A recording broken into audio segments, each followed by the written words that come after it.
Hey, good morning to those of you out there on the West Coast. Good afternoon to those of you here on the East Coast with me. It's a beautiful day, a little windy. The leaves are coming down, but that's okay. It gives me a lot of energy as we get started. Thank you to everybody who's putting into the comments, just chatting in the comments. It's a great way to build our community. So thank you for doing that. I want to start off today's training before we get to it with just a quick tip for success for those showing up early and on time. And this happens to be around, let me just turn this off really quick. This tip is around 2025 revenue planning. And so what I want you to do, my tip for you, is to determine how much you want to make in revenue in 2025. Seems like a simple thing. Well, it does to me, right? But how much revenue do you want to make in 2025? Are you just getting started at 100,000 as a goal? Are you in there and you're trying to get to 10 million? Whatever it is, determine it. My favorite way of determining a revenue goal is to make it ARR, so annual recurring revenue. What that means is that by the end of 2025, December 2025, I want to be at, let's say, a $1.2 million a year company.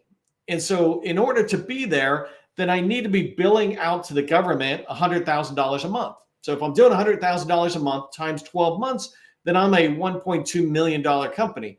And so that's a different kind of goal than me saying, I want to bring in $1.2 million in 2025. If I say I want to report to the IRS, I want $1.2 million by the end of 2025, then every month that I'm missing the goal and I didn't make a sale, the harder it is for me to reach that $1.2 million goal of reporting that I had earned actually $1.2 million in revenue. But if I make it annual recurring revenue, meaning basically I'm billing out at $100,000 a month, then every month I still have time all the way up until like October. I could still make a sale, start billing out in November, and I'm now billing out at $100,000. And so whatever your goal is, set that number for 2025 because it will drive everything else. It will drive your sales goals. It'll drive your activity. Going into today's training, it will drive the amount of meetings you have. I run a BD Accelerator workshop, and I teach the people in the workshop that you need to know that number because then it tells you how many relationships you need, how many companies and agencies you want to be working with. But it all comes from what is your goal for 2025. All right, so that was just a quick tip for success for those of you showing up early and on time. I appreciate that you do show up. When I remember, I cut those tips out so that if people come back for the replay, they're not going to be able to see that. Let's go ahead and get rocking and rolling. Again, thank you for filling in the chat with some of the information about you. It lets other people know. I'll come back and look at it later. But I'm going to get started with training right now. People ask me all the time, how can I get meetings? I like to say, how can I get more meetings? But really the most common question is, how can I get meetings with federal buyers? And you might be able to relate to that, right? And I get it. Getting meetings is it's kind of a big deal. And if you're not good at it, it can feel like it's hard. It can literally be hard to get meetings, right? When you're not good at it, but it is a skill and you can develop this skill. And I'm going to talk about it later. I realize that in the federal market, people out there, me included, right? We say, success in the federal market, it's dependent on relationships. The more relationships and the better relationships you have within the federal agencies, the more chance of success you're going to have, the bigger companies you can build, et cetera. But with no meetings, that advice is just useless. If I can't get in and have that first meeting, yet you're telling me I have to have relationships in order to succeed, well, that's all overwhelming. And I want to drive towards that, right? I get that it can be overwhelming or a little anxious, but I truly believe that this is a skill. It's not a secret. It's not talent. It's not charisma. It is a skill to be able to get in and schedule meetings with a potential customer. With anybody really on the industry side or the government side. It's a skill, and it's a skill you can develop, and it's something I'm going to dive into today as we move forward. So I want to talk to you about, I'm going to give you at the end 7 easy steps for landing meetings, but I want to talk to you about just the whole idea around meetings in general. I like to make sure we're level set on the training we're walking into. So I'm going to break up today's training into the 3 categories. I think you can see it here. First thing I want to just reinforce is why are meetings so important? Related to business development, related to capture, and I'll explain that in a minute. And then I want to talk about how meetings, and having these meetings can be aligned to the 7-step process that I teach for federal revenue success. When you understand a 7-step process like I teach, and then you start understanding where the meetings come into play, then it really starts driving your energy towards, man, I got to develop this skill and get in there. So we'll talk about that. And then the last thing I'm going to talk about, I'm going to give you very tactical steps, 7 steps for landing more meetings with federal buyers, right? And if you haven't had meetings before, then I will give you tips for how to have those meetings. If that's what you want, if you understand that meetings are a pathway to success for you, definitely nod your head, but put meeting rocks into the chat, right? Meetings rock in the chat. Just let me know you understand how valuable meetings can be, and then I'm going to keep telling you about it.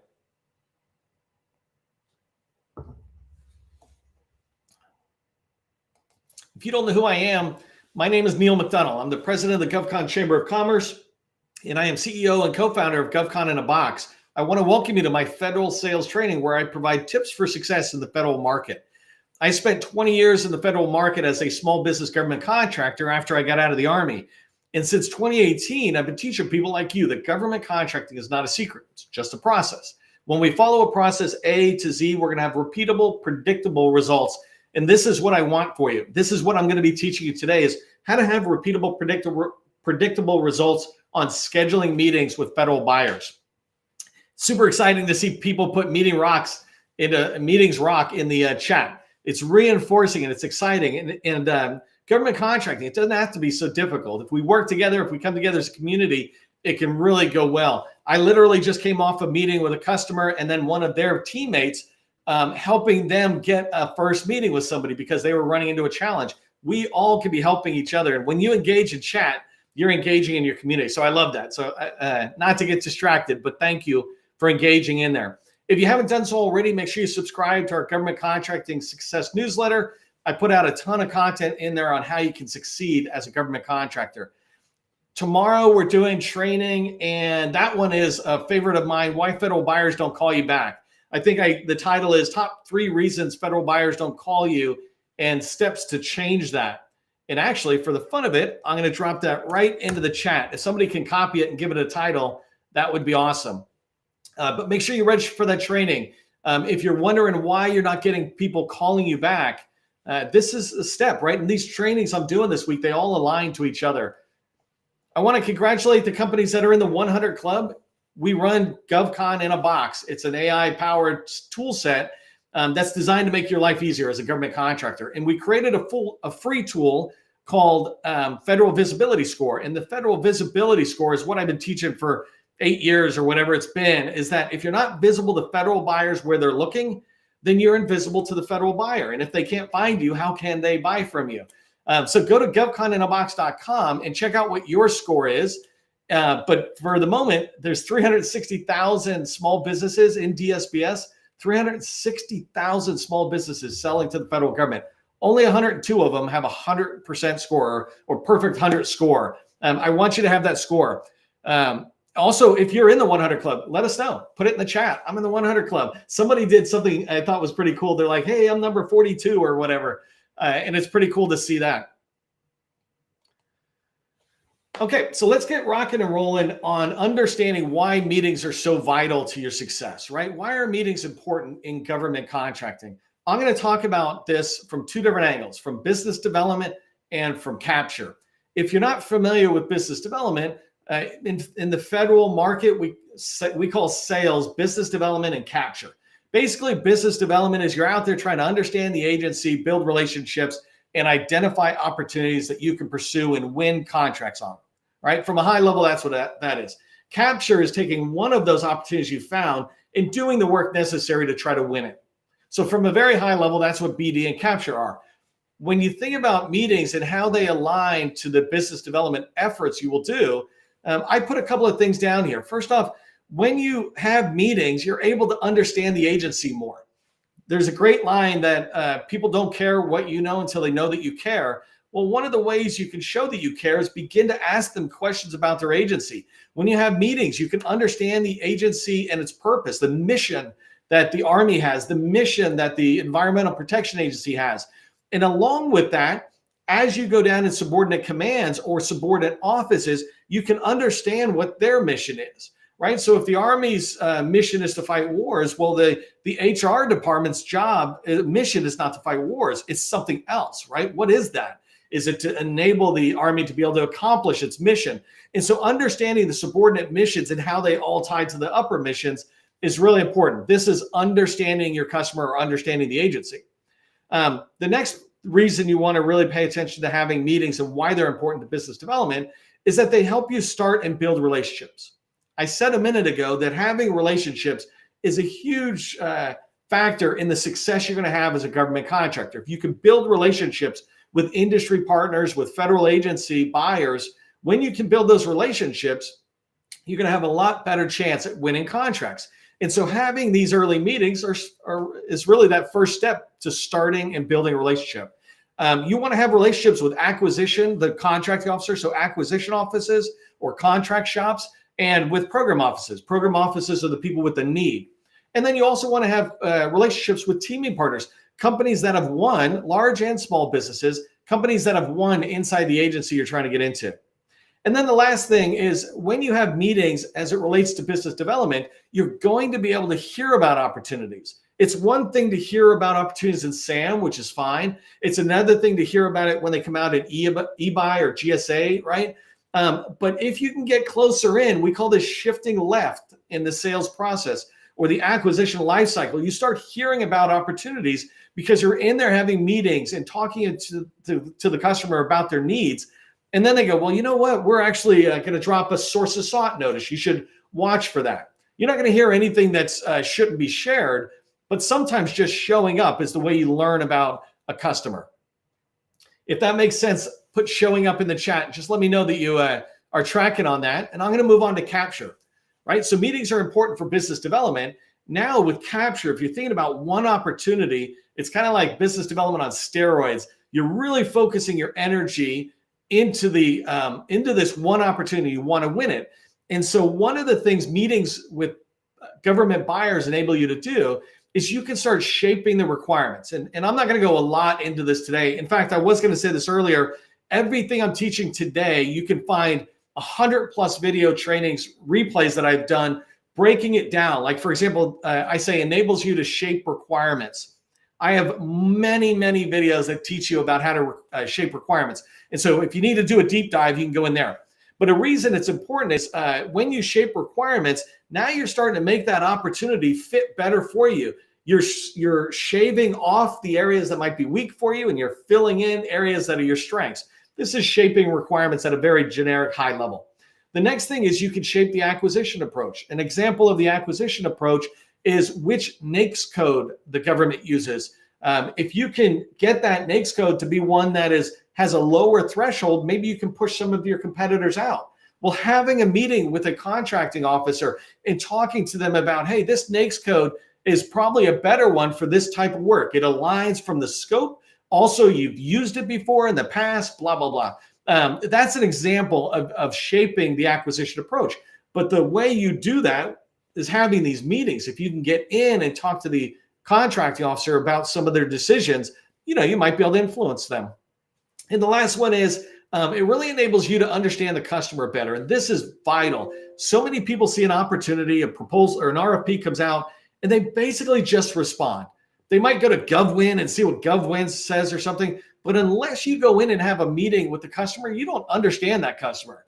Even if you read their document, it says background, understand us. That's not understanding them. That's just reading a document that all the competitors are reading. What you want to do is to get in there and expand on their needs and the challenges that they have. You want to understand the objectives. It's one thing to look at a set of objectives that's written on paper, but what are you really trying to accomplish?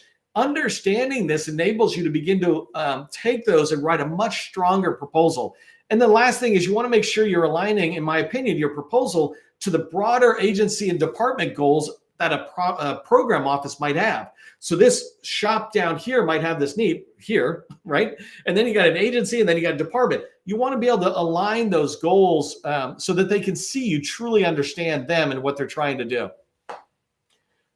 Okay, really quickly, I just want to talk about how you can align meetings to each step of the 7-step process that I teach. If you're not familiar with this, and I'll go off, well, I'll minimize myself a little bit. Yeah, there we go. So we can make it a little bigger.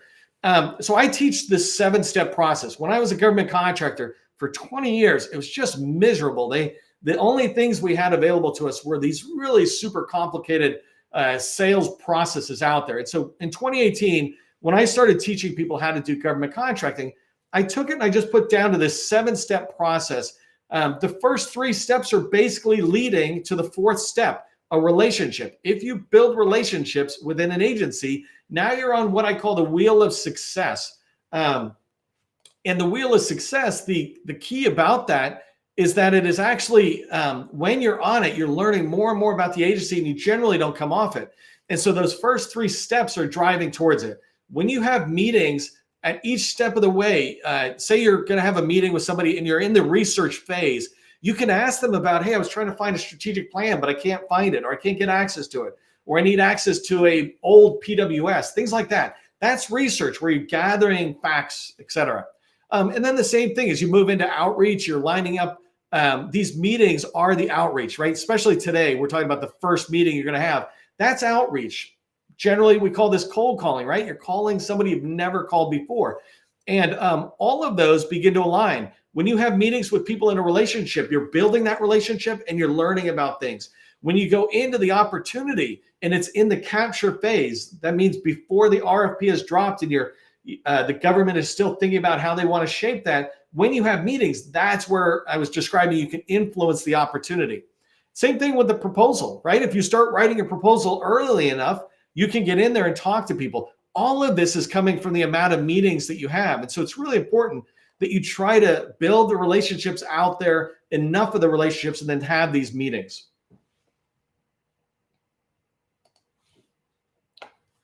Okay, I wanted to just point this out really quick, and actually let me turn my camera off. I do these live training events almost every single business day.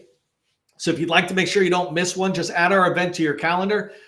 You can ask us, or actually in the chat, I will put a link right now, and maybe somebody put a better title on it, but here's a link to the ad event. And then don't forget tomorrow, or on Monday, 12/9, we're doing a networking event. We have over 100 people there, and I'd love to have you in there. It's a virtual networking event where we come together. We can network with each other in small groups of 7 to 10 people or something, and you meet several different groups of people. So you walk away with some good relationships. Make sure you register for that. Okay, so I'm going to use the rest of the time we have, 13 minutes. I'm doing pretty good on time. And I want to talk about 7 steps or 7 tips for landing more meetings with federal buyers, right? How do you get these meetings? I'm going to start going through these one at a time. The first way that, and I think one of the most important ways you can start getting more meetings and getting people to want to have the meetings with you is be findable and attractive.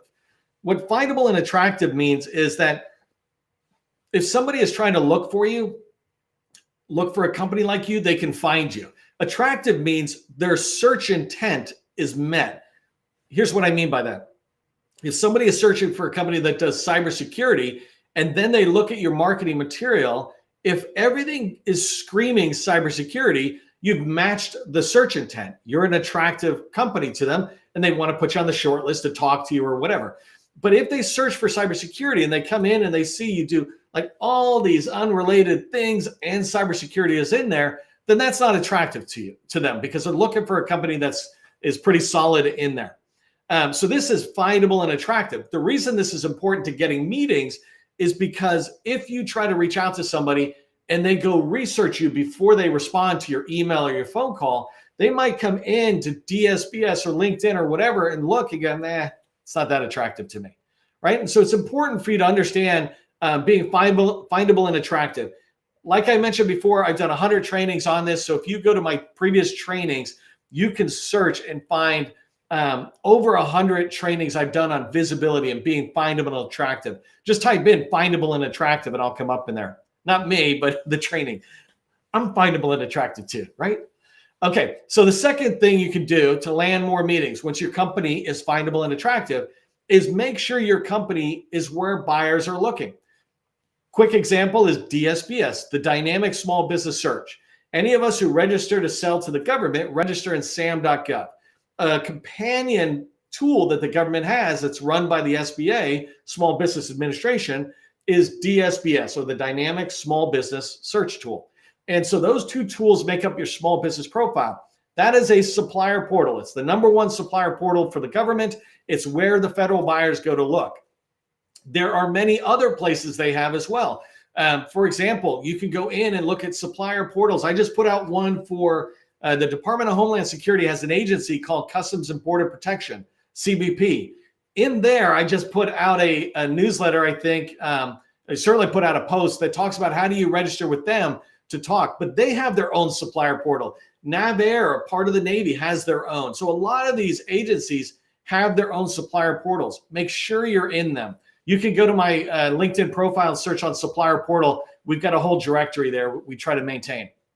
All right, the third one is as you're trying to get more meetings, I want you to build a target list of 200 people. Remember the 7-step process. Step 2 was targeting. I don't know if you noticed that, but it's targeting. And the whole idea of targeting is to say, this is the agency I want to get into. Here are the 200 people I can go after.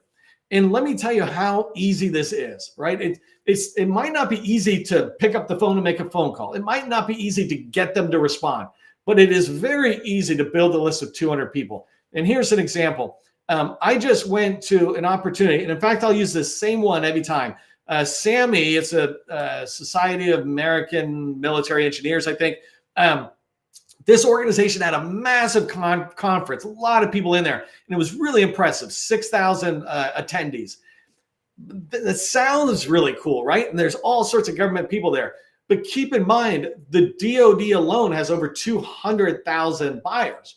So one of the places you can go is you can go into LinkedIn and just target the agency you're trying to get into, the Navy, or if you come down and you say Nav War, or you come down and say PEO Digital, you can build 200 people in a particular office. I have done literally hundreds of trainings on how to find and reach out to these type of people, but you want to build a list. And this is an important step I don't want you to skip. Don't move on. If you want to land more meetings, start by building a spreadsheet or whatever tool you use, a spreadsheet of 200 people that you're going to reach out to. And the reason is because not all of them are going to be there. Not all of them are going to respond. Not all of them are going to give you a meeting. You need to reach out to a sufficient amount of people to be able to get the amount of meetings you want. And if you reach out to 200 people, you can be pretty much guaranteed that you're going to pick up 20 to 30 meetings guaranteed, right? If they're targeting into the agency you want to go, and all things being equal. The fourth one, and this goes back to the SAMI one, I'm saying ride the coattails of an event if you're trying to find people and if you're trying to have a conversation starter. An example is SAMI here. I mentioned this conference. I just did this, I'm a little confused, but I just did this today or yesterday. But I went in and somebody was looking for a particular person, and it led me to this event that SAMI had. And when I pulled it up, several things happened. I was able to see the slides that the agency presented. So in there, I got 50 people's names. But better yet, I was able to get an attendee list, and the attendee list had like 400 people on it. That's huge. And those attendees are, many of them government, and some of them were industry as well. But I'm able to look at that. And the reason I say ride the coattails of an event is there was one particular person, and I use this as an example again last night or this morning in a LinkedIn post that I put out. But I said, this is how I would reach out to this person. I wrote the step-by-step guide, and I wrote the email that I would send out. But what I mean by riding the coattails of the event is in the opening line, I said, hey, I saw that Captain Adams had briefed at the SAMI event. I'm sorry I didn't get a chance to talk to you, something like that. And what I did is I instantly tied us, that person and me, to the same event that they were at. And so I'm just kind of riding the coattails. This, another way you might do it is if there's a Super Bowl going on, right? This is commercial, but if there's a Super Bowl going on, you can try to talk about the Super Bowl in your marketing. It's called, well, I'm calling it riding the coattails. I think they call it long tail, but this idea of using an event somebody would recognize as a way to open up the email conversation, and it makes them go, maybe I'll talk to them, right? I instantly go, well, we're in the same market. Number 5, personalize each email. And this goes back to the Sammy event, where inside there, I'm personalizing it by mentioning the person I was reaching out to. I mentioned actually their direct boss, who was the one who gave the presentation. So I personalized that email. Another example of personalizing it is something I taught one of the people on my team. We were reaching out on behalf of one of our workshop customers to a bunch of people. And I said, when you reach out, make sure you use the common name. And so here's what I mean. If I reach out to somebody in NAVC, I might reach out and send an email. And if I just copied whatever I pulled from the internet, it would say Naval Sea Systems Command.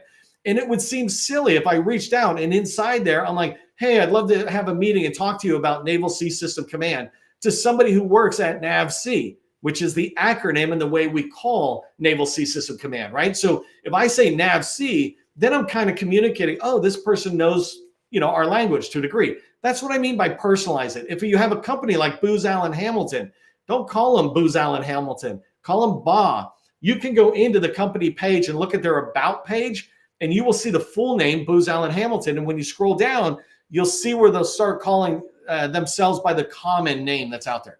All right, number 6, and I'm running out of time, is make sure you have only one ask. When you send an email, it should be clear and concise and a really short email, right?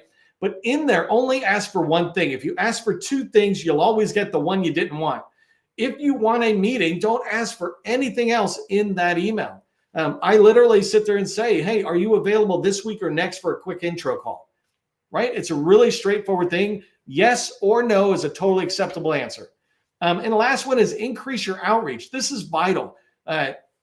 If you want more meetings, you must reach out to hundreds of people. Once you have reached out to hundreds of people and you have had meetings and you have developed relationships, you will never have to reach out to hundreds of people again, because you have these relationships with people who will introduce you to the next one, introduce you to the next one. People will hear about you.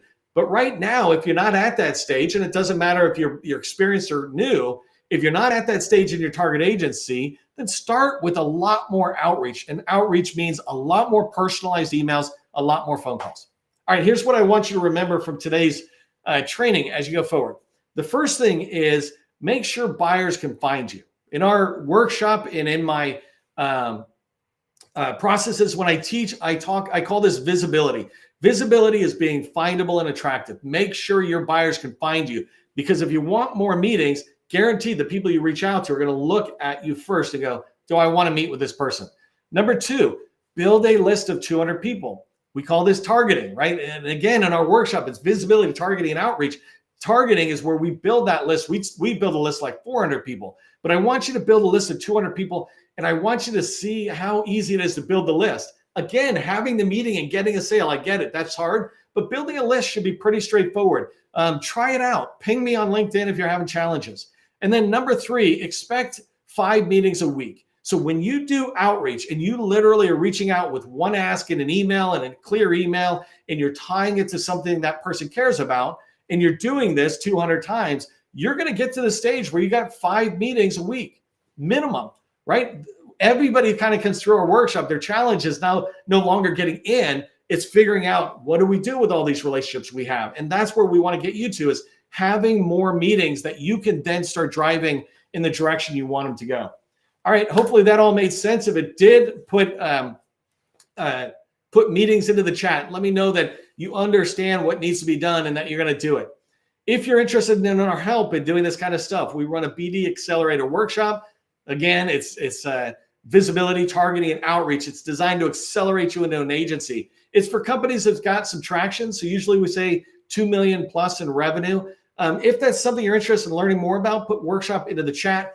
The last time I'm offering this workshop is the end of December here, and that's for all of 2025. So after December, we're not going to offer the workshop again. We're going to shift our focus somewhere else. So if you're interested in having our support, working with us directly, we'd love to talk to you about it. Just put workshop in the chat. Either way, make sure you register for tomorrow's training about why buyers aren't calling you. I'll give you some tips there. And then the other thing is make sure you join us on 12/9, Monday coming up, for the virtual networking event. I'm driving back from Pennsylvania for this, so I hope you're going to be here to join me. I will see you in the next training. Remember, government contracting, it's not a secret. It's just a process.